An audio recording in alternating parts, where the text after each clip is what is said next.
So, ibig sabihin, nagsinungaling na naman si Mayor Alice Guo tungkol kay Nancy Gamo. Wala ring mas matibay na ebidensya na siya nga ay Filipino citizen.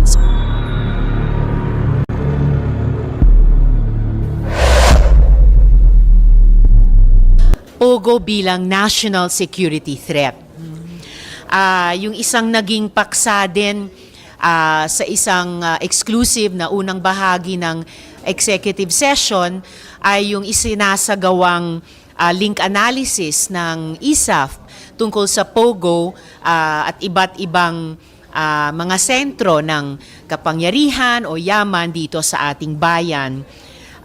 Isang naging paksa rin ay yung itinanong namin na illegal revenue flows ng Pogo.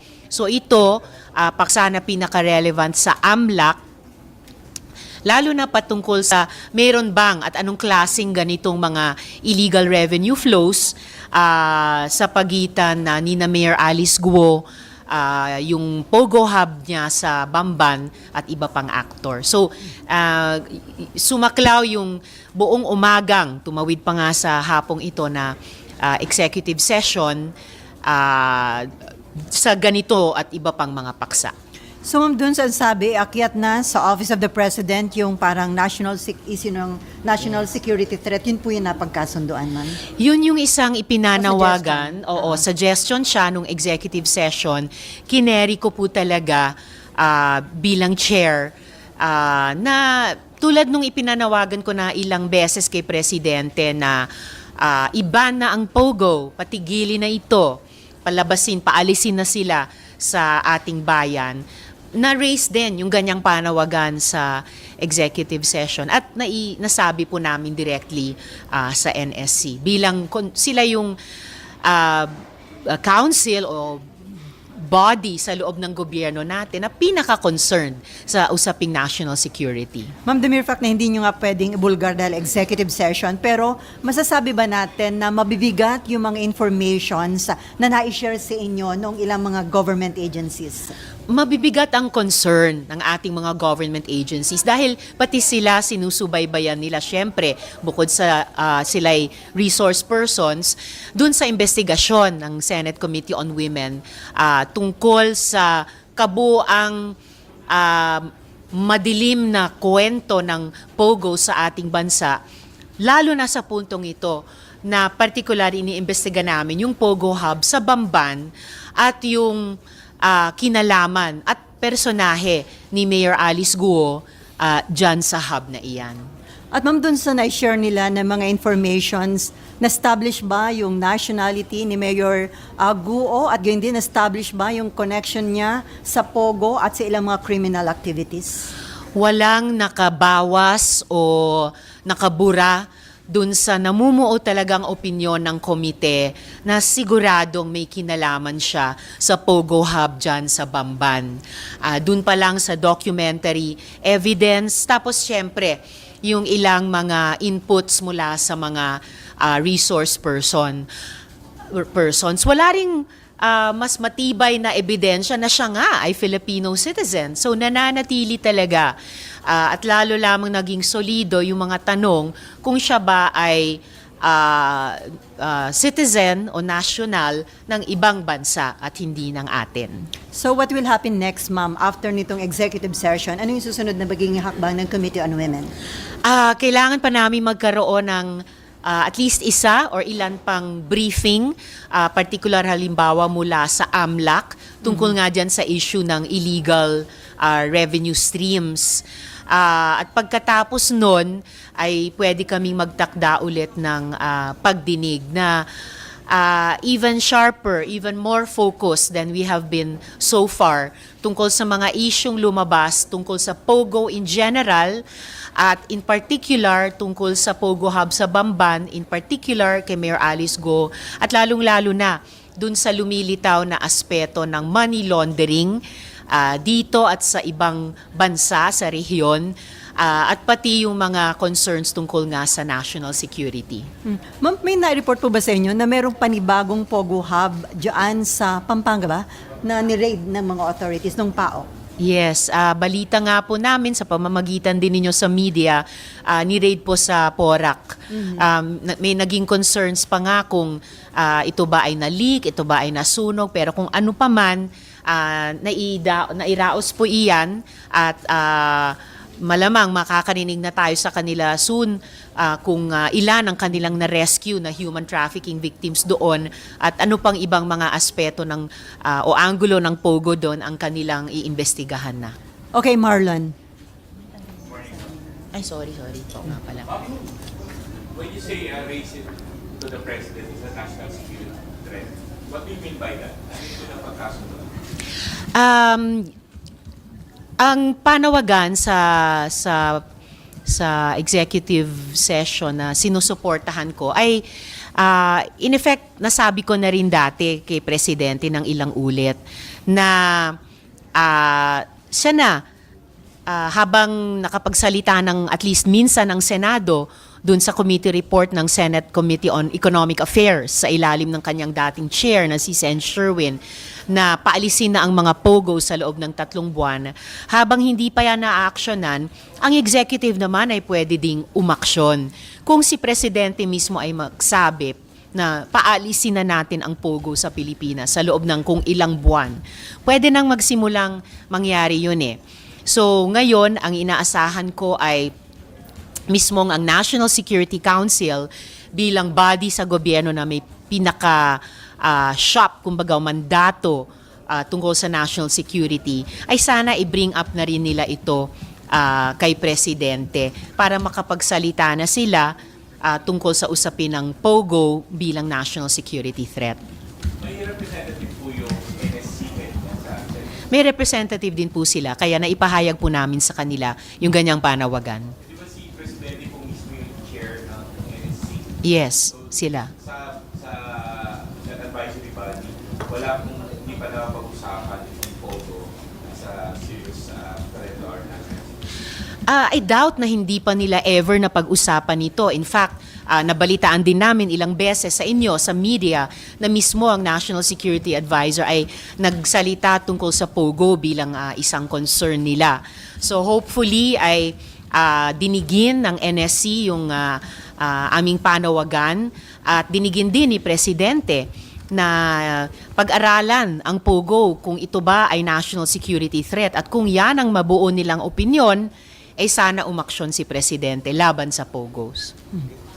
After your executive session, mas nakakaalamaw ba para sa inyo yung sitwasyon ngayon ng POGO sa Pilipinas? Definitely.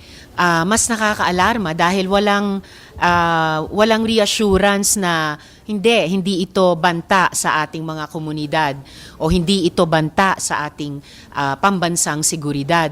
At ilang taon na itong problema ang mga POGOs mula pa ng panahon ni Duterte, ang dami-daming masasamang epektong dinulot, napako yung mga pangako nung simula na na-excite ang iba na magdudulot daw ng economic gains. Di naman nangyari yun.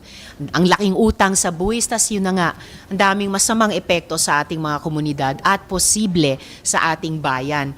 At kung hindi natin ito tutugunan ngayon, decisively, mananatiling at magiging mas malaki pang problema ito sa mga susunod na taon. Before Victoria Tulad, ma'am, bagamat sinasabi kasi ni Mayor Guon na inosente siya at handa niyang linisin yung kanyang pangalan. Pero during the executive session, sa tingin ninyo, hindi na niya, mas nadiin itong si Mayor Guon, mas naging mabibigat yung mga ebidensya against her at mahirapan siya na yung sinasabi niyang linisin yung pangalan niya? Hindi pa rin mas kumlaro yung identity niya kahit sa executive session. So kung ano yung hirap niya pagkatapos nung nakaraang hearing na sabi niya linisin ang kanyang pangalan, hindi po nabawasan yan. Baka pa nga nadagdagan. Kaya kung gusto sana niyang linisin ang kanyang pangalan, di dapat mula sa simula naging mas mahusay na resource person siya at hindi lalong nagdagdag ng mga tanong tungkol sa kanyang sarili. And I heard may sinabit ho siyang letter ngayon sa inyo, ma'am. Did you receive it, ma'am? buti pa kayo na basa nyo na. Natanggap pa lang yata sa opisina ko, hindi ko pa nga nababasa. May excited yata sa kampo niya na iparating sa inyo. Okay, Victoria. Ma'am, good afternoon. Afternoon. So can we say po na after your executive session, mas may basis po to file criminal and administrative cases against Mayor Alice? I'm more confident na talagang magiging mabigat at solido yung mga kasong inihain na at maaring ihain pa ng iba't ibang mga ahensya ng executive ng ating gobyerno.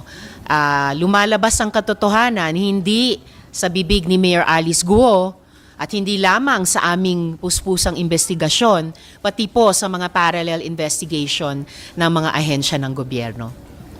Ma'am, sabi ni Senator Sherwin, and baka po na-confirm ng office nyo, nakaalis na raw ng bansa yung father ni Mayor Alice, pati si Wen Yilin. Paano po ito maapektuhan? Paano nito maapektuhan ang inyong investigation?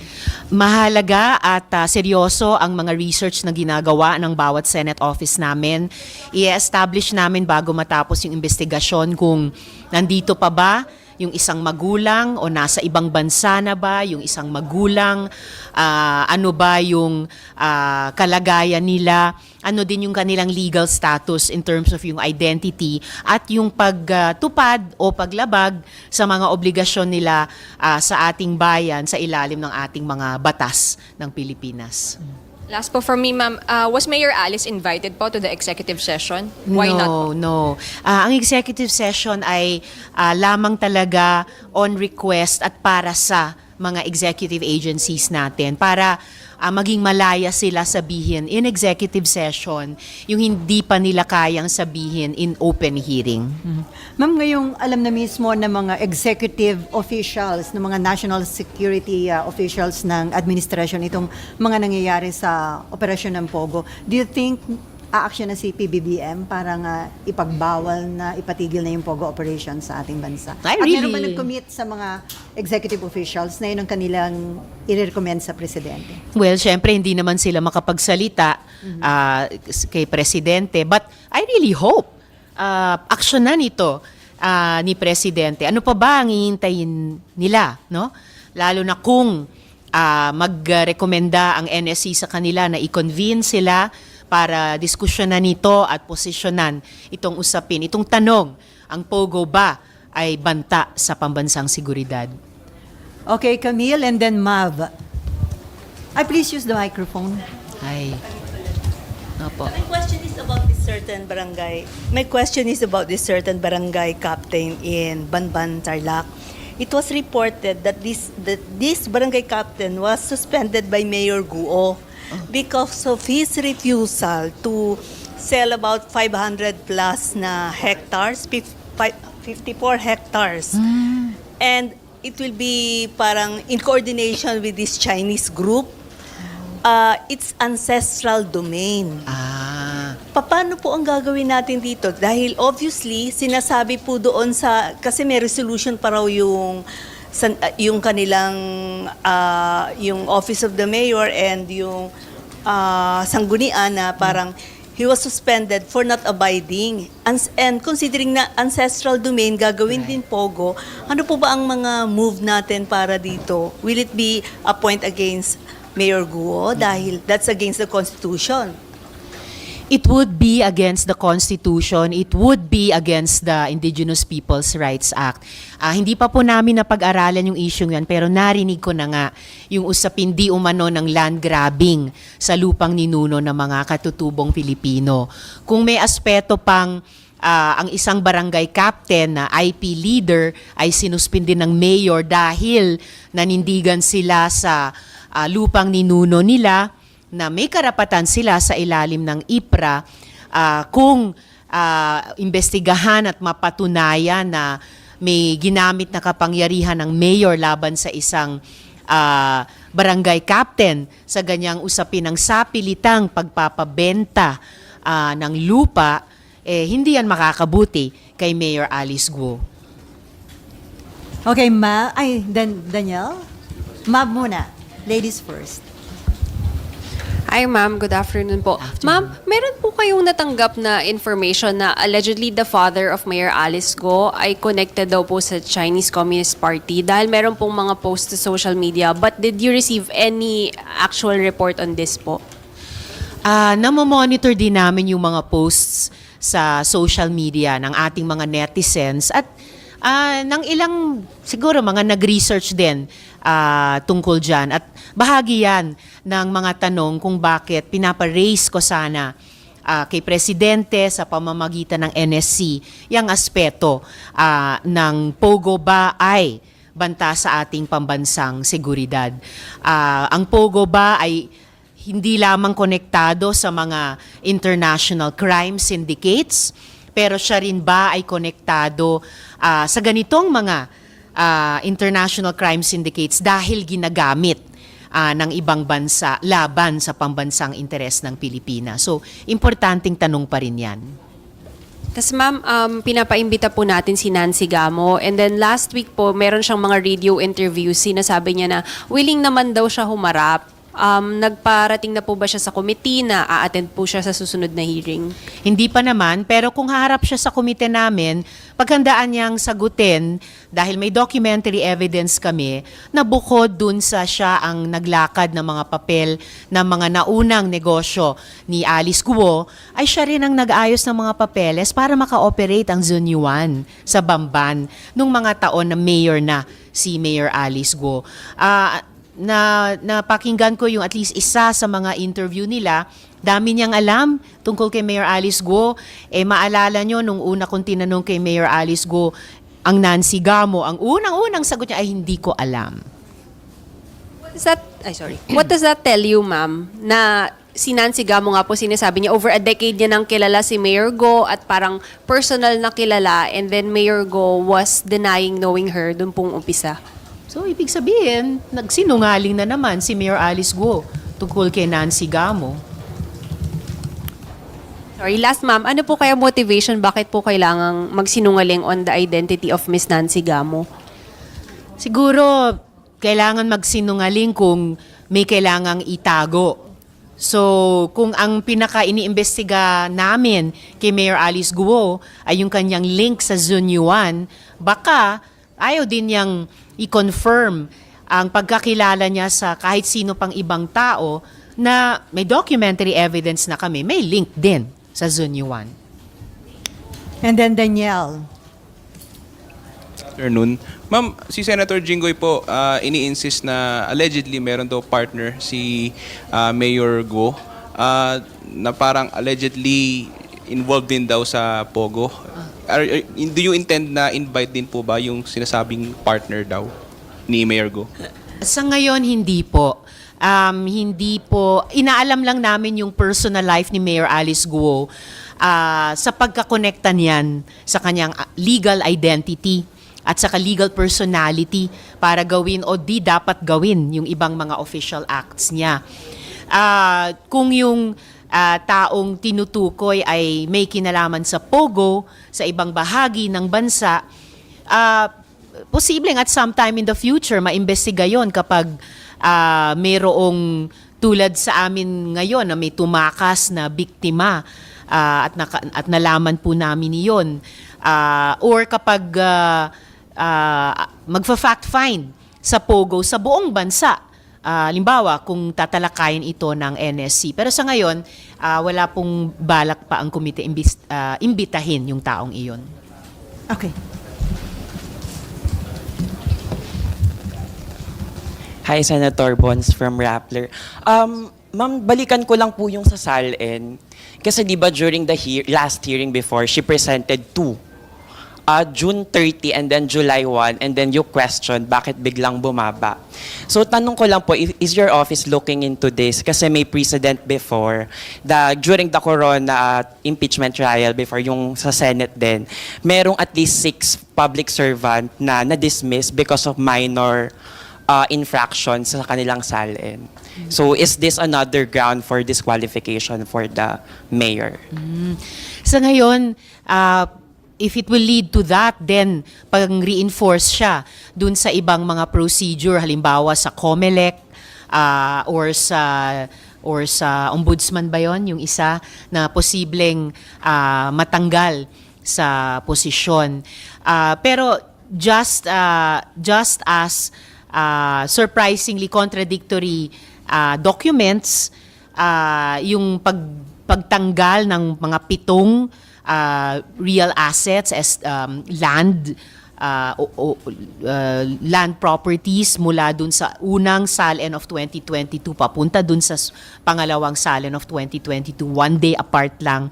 Yung pagtanggal sa mga business interests dun sa pangalawang isinumiteng 2022 SALN, talagang pwedeng lumabas na paglabag dun sa obligasyon naming lahat ng mga nagtatrabaho sa gobyerno na magbigay ng kompleto at totoong statement of assets, liabilities, and net worth. Ma'am, si retired Brigadier General Jerry Zamudio, may pinadala po siyang mga information na parang sa tingin niya warrant sa Senate inquiry. Galing daw ho ito sa isang dating Deputy Director General ng National Security Council. Ito ho yung mga details. Kaugnay po ito ng, sabi niya, ay significant presence and activities ng mga Chinese doon sa isang island sa Cavite. Nandito po yung ilan, kasi ang haba-haba na sinabi niya. Approximately 30,000 Chinese nationals reside and work on Pogo Island, Cavite, formerly Island Cove Resort. And then all consumables such as beer, snacks, and soft drinks served and sold on the island are China-made and packaged. There are at least 2,000 Filipino construction workers on the island housed separately. The island employs an airport-style entry system with computerized, colored, and numbered passes. A restricted VIP housing block which no Filipinos can access overlooks the Philippine Navy's Sangley Point Naval Base. At marami pa ho siyang ibinigay na mga informations na galing nga daw ho sa dating Deputy Director General ng National Security Council. So ang tanong ho niya, given itong mga alarming details, can the Senate initiate a Senate inquiry to investigate the truth of these matters kung ito daw ho ay totoo?